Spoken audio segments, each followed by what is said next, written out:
Christmas. Although it's said to be the most wonderful time of the year, how true is this really? While much of the world will be partaking in gift giving, tree decorating, ornaments, presents, and Christmas meals throughout the season, here's what you didn't know about Christmas. Because did you know that Christmas was in fact banned in America at one point? Oh yes, this is true, and what you're looking at is an actual public notice that was posted, and it even says the observation of Christmas having been deemed a sacrilege, the exchanging of gifts and greetings, dressing in fine clothing, feasting, and similar satanical practices are hereby forbidden, with the offender liable to a fine of 5 shillings. And notice how it's also classified as satanical practices, but it's also considered and deemed a sacrilege. And if you look at that word, it actually means, according to Oxford Dictionary, the violation or misuse of what is regarded as sacred, and according to Merriam-Webster, it means a gross irreverence toward a hallowed person, place, or thing. In 1647, Christmas was officially banned by English Parliament and the Puritan leaders. Oliver Cromwell, who was a Puritan leader at the time, banned all Christmas-related activities from 1647 all the way up until 1660. However, the Puritans banned Christmas between the years 1659 and 1681.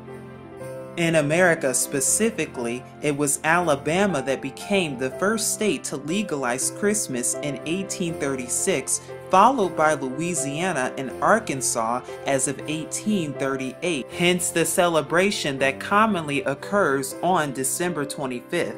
But what was once considered a satanical practice and a sacrilege, and if you look at the etymology of the word sacrilege, you'll see that it means stealer of the sacred things. Is there some truth to that? Let's find out, because what you're going to see is that Christmas was celebrated thousands of years ago, even before the birth of the Messiah. In fact, in Warner Keller's book, The Bible as History, we receive this following admission, quote, December 25th is referred to in documents as Christmas Day in AD 324 for the first time. Under the Roman Emperor Justinian as of the 6th century AD, it was recognized as an official holiday. An old Roman festival played a major part in the choice of this particular day. December 25th in ancient Rome was known as the Dies Natali Invictus, which can also be pronounced as the Dies Natali Solis Invicti or Sol Invictus, which also means birth of the unconquered sun, the day of the winter solstice, and at the same time in Rome, the last day of the Saturnalia, which had long since degenerated into a week of unbridled carnival. So on December 25th, in ancient Mithraism, this day gave homage to Mithras, the sun idol, who oddly resembles Lady Liberty, as you can see with the halo behind. But this day did not just give homage to Mithras, oh, quite the contraire. Now there was also the ancient Roman festival known as Saturnalia, which was a festival in homage of the sun idol Saturn, originally held on December 17th for a week, with festivities all the way up until December 23rd. Now during this pagan Roman winter solstice, it was celebrated with the sacrifice at the temple of Saturn in the Roman Forum, along with a public banquet. But did you also know that during Saturnalia, there was also private gift-giving, continual partying, carnival atmospheres that also overturned Roman social norms, and during this time, gambling was also permitted? And according to Michael Grant's book, History of Rome, before long the Emperor Aurelian established a massive temple of the unconquerable sun as the central and focal point of the entire religious system of the state of Rome, and the birthday of this pagan deity was to be observed into December 25th and thus transformed into what's commonly known as Christmas. But there was the ancient Roman winter solstice festival, also known as Brumalia, that honored and gave homage to idols such as Saturn and Kronos, as well as Ceres and Demeter and even Bacchus. And by the Byzantine era, celebrations went from November 24th all the way up until Saturnalia around December 23rd and lasted close to a month and was celebrated as late as the 6th century AD. And during this time, feasting, merriment, and sacrificing pigs to idols took place.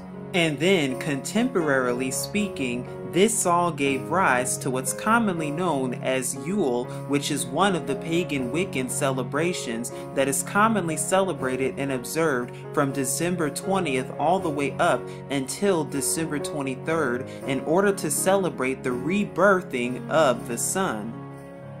Although originally observed by Germanic peoples, giving homage to Odin, who is also known as the Germanic god of death, among several others, this festival is just one of the 8 festivals that's celebrated by the Wiccans around the same time as Christmas.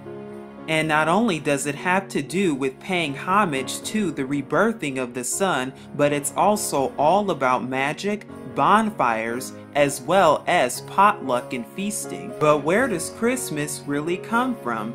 Did it really originate 2,000 years beforehand, or was it a celebration that was partaken even thousands of years before that? Because according to the Roman Catholic Church and the Catholic Encyclopedia of the 1911 edition, when you even look up the word Christmas, you will see that it says Christmas was not among the earliest festivals of the church, and then it goes on to say that, quote, the first evidence of the feast is from Egypt, unquote. But what you're about to see is that Christmas traces its origins all the way back to Babylon. Now we will be talking about topics that are commonly associated with Christmas today, the first being most commonly known to many, Santa Claus. Because did you know Santa Claus is actually a corruption of the name Saint Nicholas, who was a Roman Catholic bishop during the 5th century AD. And according to Encyclopedia Britannica, Volume 19, pages 648 through 649, you will read, quote, Saint Nicholas, Bishop of Myra, a saint honored by the Greeks and Latins on the 6th of December. And it also says, a legend of his surreptitious bestowal of dowries on the 3 daughters of an impoverished citizen is said to have originated the old custom of giving presents in secret on the eve of Saint Nicholas or December 6th, which was then subsequently transferred to Christmas Day, hence the association of Christmas with Santa Claus. But there is something even darker and more interesting and suspicious indeed when you closely look at Santa Claus and even his name, Santa.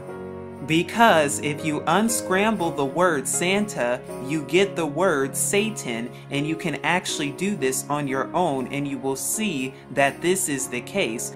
But this isn't the only way that Christmas pays homage to Satan. Oh, we're just getting started. Now we'll be discussing the Christmas tree and its origins, because it's not what you think it is, and it does not originate where you think it comes from.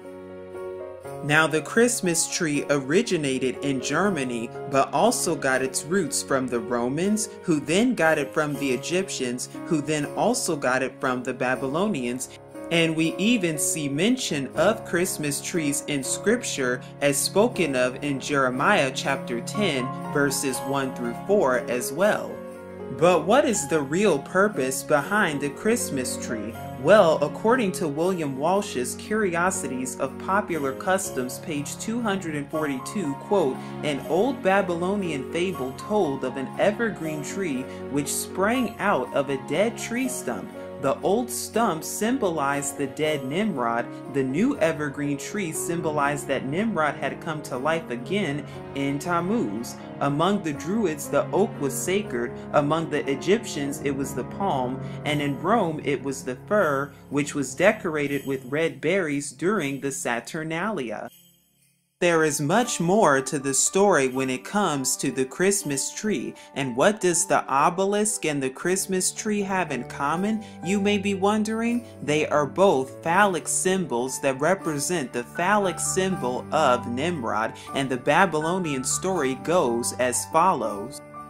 After the death of Nimrod in Babylonian tradition, who is commonly known as Horus in Egyptian tradition, what then happened is that the wife of Nimrod, who is Semiramis or Isis in Egyptian tradition, then scooped up all of his body parts, finding all of them except one body part.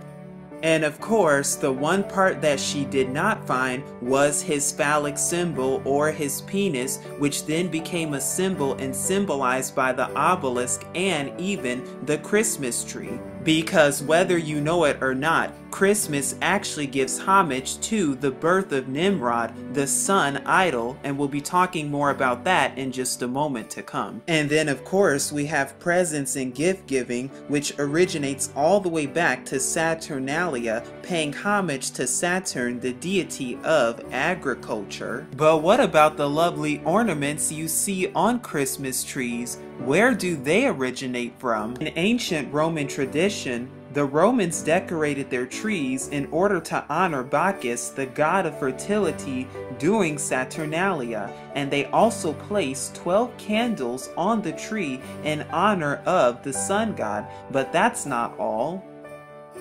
And what the Greeks did is that they worshipped Adonia, who was allegedly brought back to life or rebirth by the serpent Asclepius after having been slain, once again paying homage to rebirthing during this time. And we also know that the Germans attached fruit and candles on their trees in order to honor Woden, where the name Wednesday originates from. But what about all of those lovely lights that you see?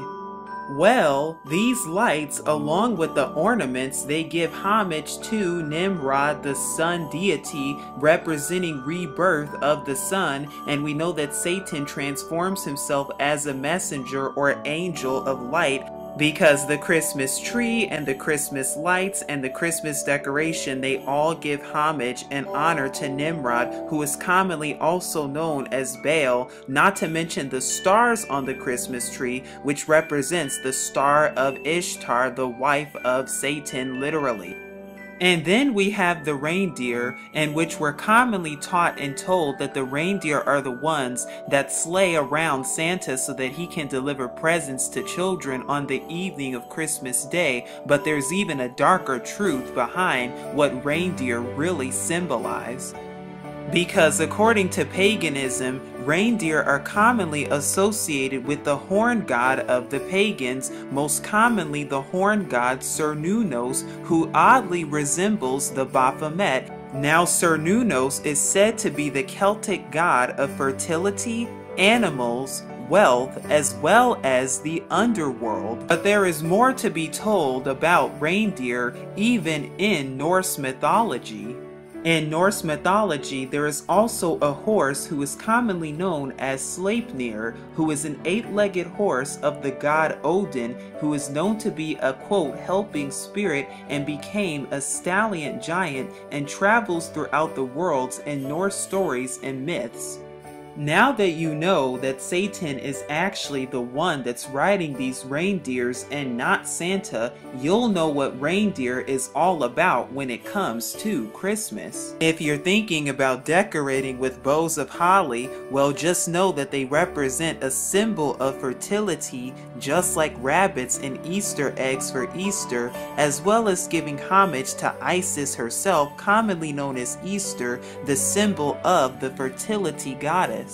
But what about the wreaths, mistletoe, and Yule log? Well, according to Encyclopedia Americana, it states, quote, "The holly, the mistletoe, and the Yule log are all relics of pre-Christian times." In fact, according to Frederick Haskin's 1926 book, Answers to Question, Haskin states, quote, "The use of Christmas wreaths is believed by authorities to be traceable to the pagan customs of decorating buildings and places of worship at the feast which took place at the same time as Christmas." And what about the Yule log itself? Well, it actually represents the Scandinavian fertility god as well as the rebirth of the sun god Lu, and note the phallic symbol of this symbolism as well. In fact, the Yule log was commonly used in a rite of Teutonic nature worship. So now you'll know the real definition and origins of the Yule log and the wreaths. And then we have the mistletoe, which according to the Encyclopedia Britannica under Santa Tales, quote, "The European mistletoe is thought to have had special ritual significance in Druid ceremonies and lives in folklore today, its special status as the Christmas mistletoe having come from Anglo-Saxon times." Mistletoe itself is a parasite that lives on oak trees, and also note that the Druids worshipped in oak tree groves. The ancient Celtics associated with the Druids also used to give mistletoe as an herbal remedy to barren animals to make them fertile. And it is still referred to as an all-healer in Celtic, and like the mistletoe, holly berries were also thought to be sacred to the sun god. The original sun log came to be called the Yule log, and Yule simply means wheel, which has long been a pagan representation of the sun. Well then, you're probably saying to yourself that Christmas is just a mere celebration of the Messiah that's spoken of in the New Testament in order to celebrate and reverence his birth that was allegedly on December 25th. But what if I told you that he was not even born on December 25th or nowhere near December 25th with scripture to prove it? The Messiah of the New Testament, whose real name is Yahushua, was born nowhere near December 25th, but was born sometime during the fall feasts in September and October of today. But, however, there were many others who were born on December 25th in many mythologies, Jesus Christ included. Because as you see right here, December 25th was celebrated and hallowed as the birth of many sun gods, including Nimrod, and some of them we've already gone over, including Horus for Egypt, Mithras for Persia, Tammuz for Babylon, as well as Buddha and Krishna, as well as Dionysus and Zoroaster, and the list goes on. And note how they all have a sun symbol behind all of them too, which is where you get all the sun symbolism as we see throughout many ancient cultures, and even today with sun worship and worshiping on Sunday indeed. And the reason that December 25th was chosen specifically is because this day has to do with the rebirth of the sun. And note how this day typically comes 3 days after the shortest day and the longest night of the year, where the sun is now starting to shine longer in the day, therefore symbolizing its rebirth, aka the birth of Nimrod or Baal, the sun god. In fact, nowhere in scripture does our Father or the Messiah himself even say or command to observe birthdays anywhere whatsoever. And the places that we do see birthdays being observed is by the Pharaoh in Bereshith, or Genesis chapter 40 verses 20 through 23, as well as the birth of Herod in Matthew chapter 14 verses 6.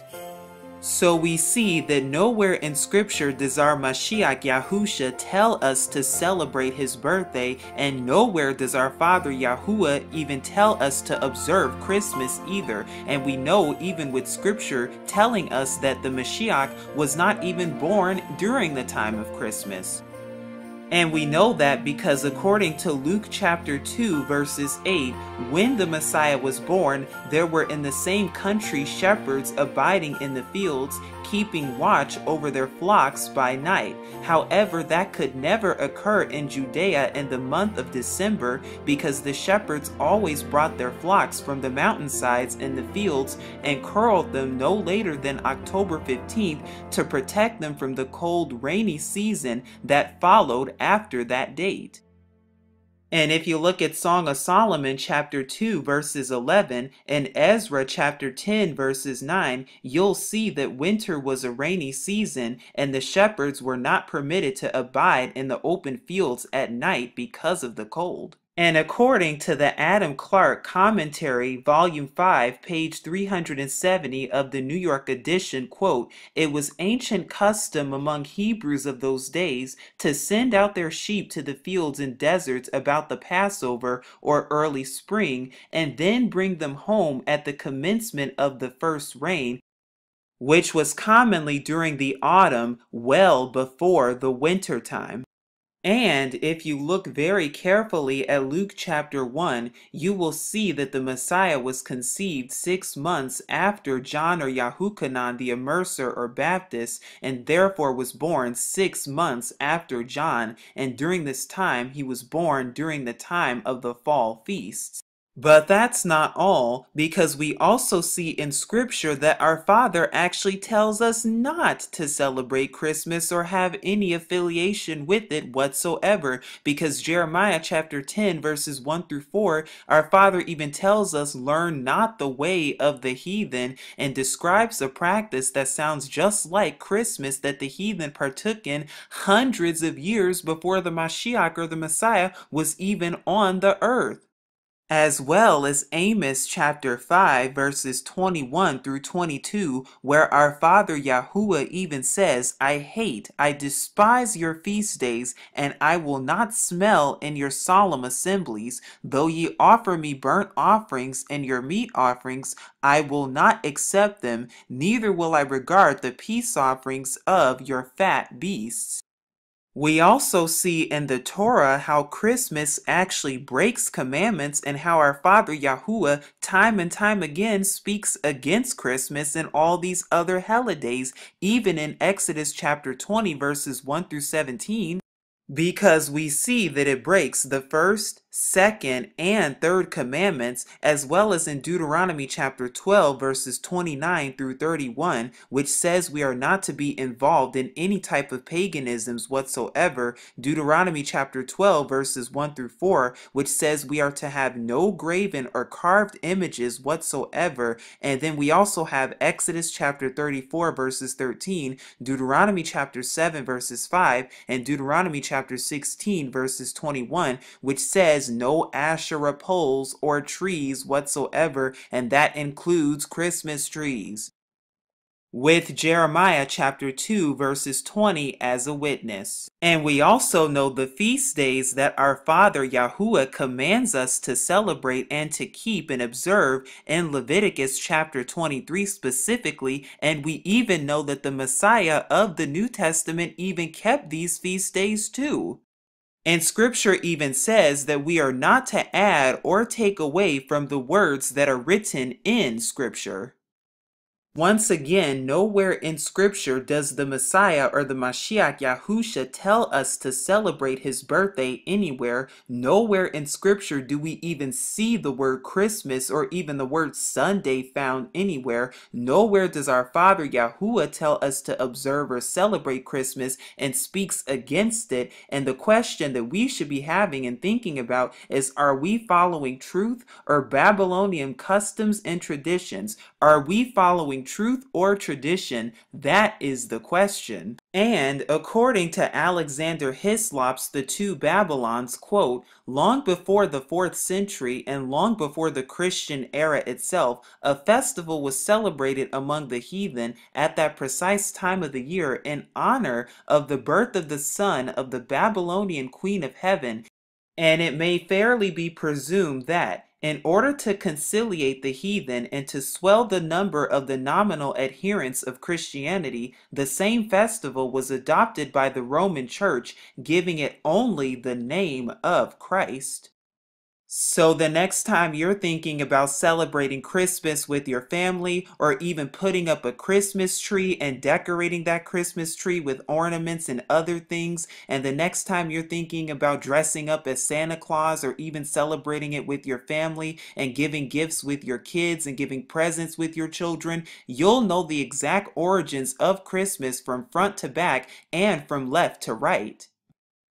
Because yes, Christmas is very pagan indeed, and has its roots grounded in paganisms and Babylon all over again. And the question once again is, are we following truth or tradition. And as always, remember to seek Yahuwah and his true son Yahusha for even more truth. But this is Truth Unveiled here, saying shalom.